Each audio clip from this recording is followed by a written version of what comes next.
Ce n'est pas aujourd'hui que j'ai commencé ce livre. C'était peut-être il y a 25 ans, lorsque j'ai quitté la Grèce. J'avais 17 ans. Je ne me souviens plus à quelle heure partait le bateau. Je me souviens des lunettes de soleil que portait ma mère pour cacher ses larmes. La déchirure de l'exil traverse toute l'œuvre de l'écrivain Vassilis Alexakis. En France, loin d'Athènes et des Cyclades, le jeune homme construit une nouvelle vie au début des années 60.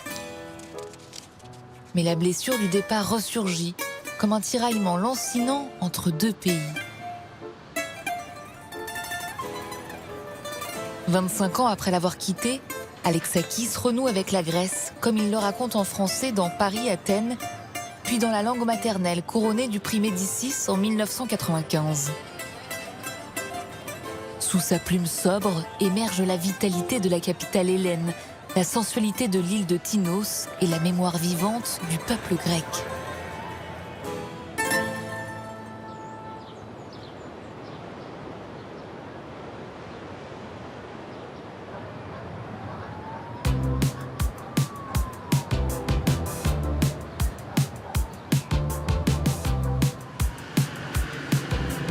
Dans le centre d'Athènes, le vieux quartier de Kolonaki fourmille de cafés et de restaurants où les habitués se sentent comme dans un village. Au milieu des années 80, Vassilis Alexakis y acquiert un petit appartement. Sa carrière à Paris de journaliste, de dessinateur de presse et d'écrivain francophone est bien entamée, mais il ressent l'urgence de retrouver sa ville d'origine où il est né en 1943. Athènes me rend l'âge que j'avais quand je l'ai quittée. Comment ne pas être amoureux d'une ville qui vous fait pareille faveur? Le soir, nous nous retrouvions autour de cette table ici, à Il Postino. Il était toujours heureux quand il était à Athènes. Chaque fois qu'il sortait, il était heureux. Vous savez, nous aimons boire et fumer. Il observait les allées et venues des gens. Là où je suis assis, je ne vois pas l'entrée, ni la sortie. Mais Vassilis ne s'asseyait jamais de cette façon. Il s'asseyait toujours comme ça, pour voir qui entrait et qui sortait. Il avait toujours un stock de blagues pour faire rire les gens. Il n'y a pas beaucoup de femmes qui arrivent ou qui sortent ce soir. Je ne sais pas ce qui se passe. Les temps ont changé. Arrivé en France d'abord pour y étudier le journalisme et pratiquer le dessin de presse, puis contraint à l'exil par la dictature des colonels, Vassilis Alexakis y construit peu à peu une nouvelle vie et fonde une famille. Quand la démocratie revient à Athènes en 1974, sa vie demeure à Paris. Jusqu'à ce que s'installe ce besoin viscéral de retrouver sa part grecque. En Grèce, nous sommes beaucoup plus sociables qu'en France. On s'appelle sans raison. Et qu'est-ce que tu fais ce soir? Moi, je n'ai rien à faire. Tu viens me rejoindre? C'est toujours Vassilis qui appelait quand il arrivait de Paris. Il appelait tout le monde. On se voit, on se donne rendez-vous. À Paris, il vivait comme un moine.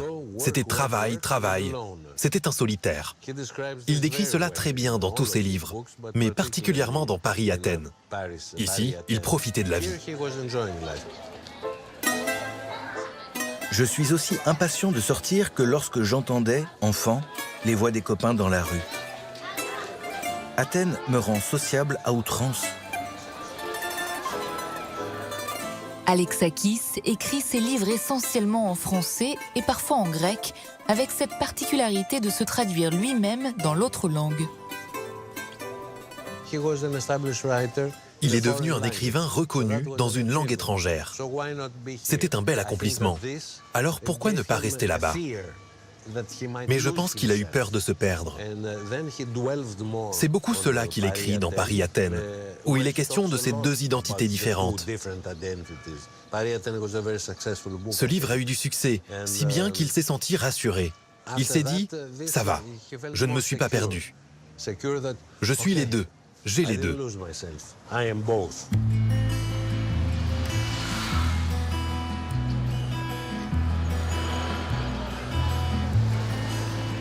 Pour que ces deux identités vivent en harmonie, Vassilis Alexakis éprouve le besoin de revenir souvent en Grèce, qui pour lui ne se résume pas à Athènes.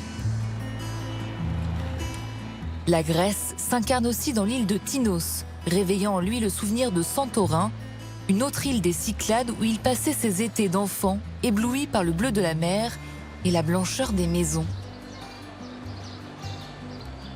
Pourquoi est-ce qu'il s'est senti chez lui à Tinos? C'est parce que c'est une île. Et qu'une île, c'est quand même un territoire particulier. On est toujours un petit peu comme sur un bateau, en fait. On n'est pas vraiment sur un truc très très fixe. On est sur un truc fixe, mais au milieu de tout ça, quoi. C'est pas du tout anodin. Si finalement l'endroit où il a pu trouver une forme d'équilibre et une façon d'écrire sa vie et qui il était, c'est parce qu'en fait c'est un territoire qui reste quand même un petit peu en voyage. Avec Paris-Athènes, il ouvre un peu sa mémoire et il fait entrer ses souvenirs d'enfance de l'été et aussi ses souvenirs d'enfance d'une île, de la mer, du soleil, de la végétation, des Cyclades. Et pour moi, c'est quelque chose qui reste d'une façon ou d'une autre dans tous les livres qui suivent, en fait. Mais parce que ça lui a donné une écriture, en fait. Les murs de mon enfance étaient blancs.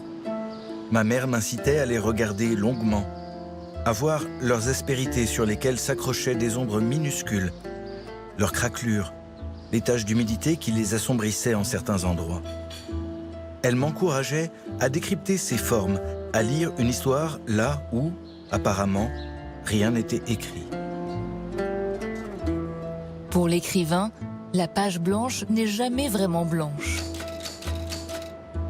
Elle s'imprègne de sa vie et surtout de l'âme paysanne de Tinos.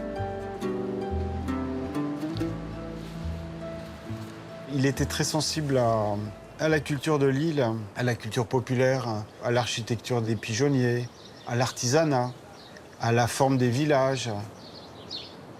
Toute l'île est construite entièrement de terrasses de culture qui sont bornées par des murs de pierre sèche qu'on appelle en grec les pezoulia. Donc ça consiste à ramener des pierres qu'on a taillées ou qu'on a trouvées telles quelles dans la colline autour de la maison. En fait, il faut d'ailleurs toujours protéger la maison des chèvres parce qu'elles ont tendance à manger absolument tout dans l'île, toutes les herbes, les arbres, les plantations, etc. Et donc mon père a construit pas mal des murs qui entourent encore la maison.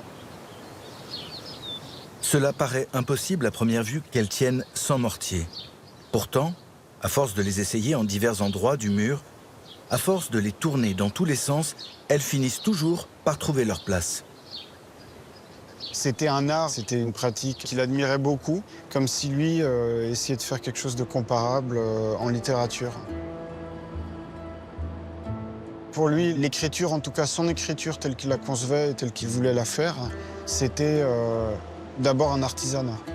Et que son traitement, la façon dont il aborde les mots, la langue, et notamment la langue française, la narration, l'économie des phrases, tout ça, c'était quelque chose de l'ordre de l'artisanat.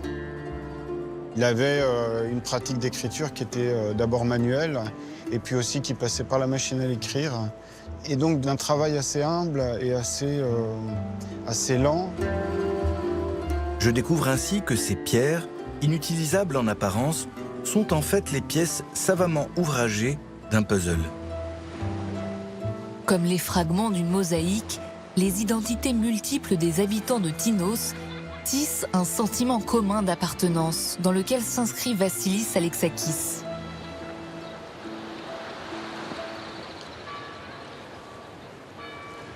Au-dessus de sa maison, le village de Kardiani, accroché à la montagne, se distingue par la cohabitation d'une église orthodoxe et de deux églises catholiques. Chaque année, les deux communautés ont le droit de célébrer Pâques le même jour. Kardiani, où nous nous trouvons, est l'un des plus beaux villages de Tinos. Juste en dessous, cette grande plage, c'est celle de Yanaki. C'est là-bas que nous avons eu la joie de nous connaître avec Vassilis Alexakis il y a de nombreuses années. Dans la langue maternelle, le narrateur, exilé à Paris, entreprend un voyage en Grèce guidé par une quête singulière, retrouver le sens de la lettre grecque epsilon, symbole de sa langue et de son identité. Une identité grecque empreinte de traditions religieuses. Ici, sur la place centrale du village, il y a l'église catholique. Vassilis n'était pas religieux, même s'il était issu d'une famille profondément religieuse.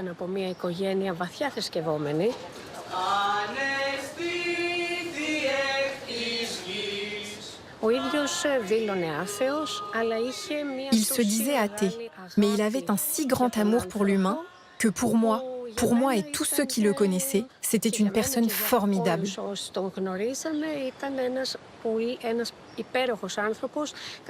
Il était tolérant. Dans son livre La langue maternelle, Vassilis Alexakis fait référence aux fêtes de Pâques de façon très précise. Il raconte avoir retrouvé le souvenir des traditions que nous avons en Grèce et de les avoir redécouvertes. Par exemple, la coutume des œufs rouges. Nous les cassons en formulant des vœux. C'est un symbole de vie et de résurrection.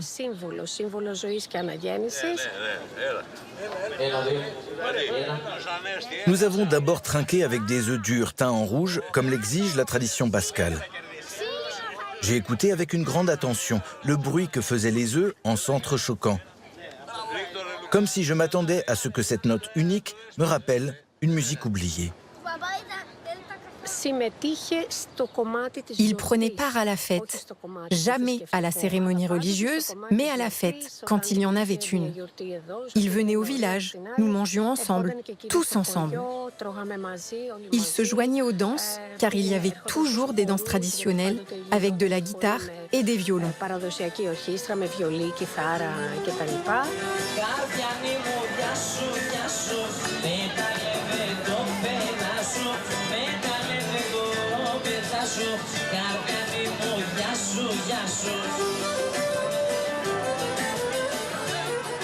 L'écrivain nomade et facétieux évoquait déjà sa propre mort 32 ans avant qu'elle ne vienne le cueillir. Elle l'a finalement emporté en 2021, à l'âge de 77 ans. Je sais qu'elle est capable de faire le voyage, mais avec un peu de chance, je serai déjà parti quand elle arrivera. Mes déplacements n'ont peut-être d'autre but que de la semer. Je n'aimerais pas que la mort me surprenne à Paris. Je serais bien malheureux si je ne pouvais plus jamais rentrer en Grèce. En cet instant, cet extrait m'émeut énormément. Finalement, Vassilis a pu réaliser son vœu. Sa vie s'est éteinte. Il nous a dit au revoir ici, en Grèce, et non en France.